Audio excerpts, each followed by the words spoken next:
Have you ever wanted to sew, embroider, make a custom patch or a t-shirt? Well, I have news for you. You can do that at the library. We have a number of machines that you can use for free. The only cost involved might be like 70 cents in materials. Okay, so you want to make these custom t-shirts and all this stuff. How do you do it? I can show you. So basically, you want to go to readlibrary.org/home. This is the home website of Reed Memorial Library.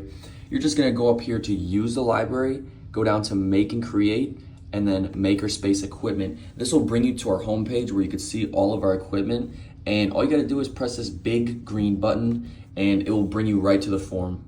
Now that you're at the form, this is the final step. All you gotta do is give them some contact information, answer some easy questions, schedule a time and machine you wanna use, and make sure you read these things and understand.